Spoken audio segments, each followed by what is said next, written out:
ముందు మీడియాకి అదే మరి రాష్ట్ర ప్రజలందరికీ ధన్యవాదాలు. శిరస్సు వంచి నమస్కారాలు తెలియజేస్తున్నా. ఎందుకంటే నా సుదీర్ఘమైన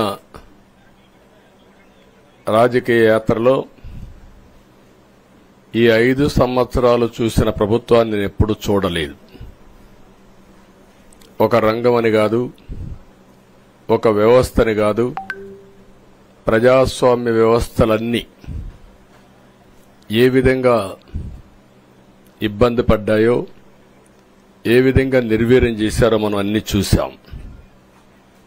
అయితే మా ధ్యేయం ఒకటే, ప్రజలు గెలవాలి, రాష్ట్రం నిలబడాలి. దీనికోసం ఎన్ని త్యాగాలైనా సరే చేసి మళ్లీ భావి తరాల భవిష్యత్తు కోసం ముందుకు పోవాలని చెప్పి వెళ్ళాం. నేను చాలా ఎన్నికలు చూశాం. 10వ ఎన్నిక నిన్న. అంటే ఇన్ని ఎన్నికలు చూసినా, అంటే ఎన్నికలు చూడడమే కాకుండా ఈ ఎన్నికలన్నీ at the helm of affairs ఉండి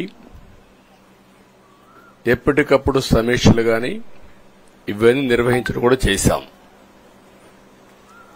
రాజకీయాల్లో ఒడికిదుడుకులు సాధారణంగా ఉంటాయి. ఎవరు శాశ్వతం కాదు. దేశం శాశ్వతం, ప్రజాస్వామ్యం శాశ్వతం, రాజకీయ పార్టీలు శాశ్వతం, అధికారం అశాశ్వతం.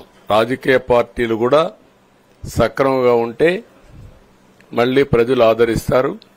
లేకపోతే రాజకీయ పార్టీలు కూడా చాలా పార్టీలు కనుమరుగైపోయినాయి.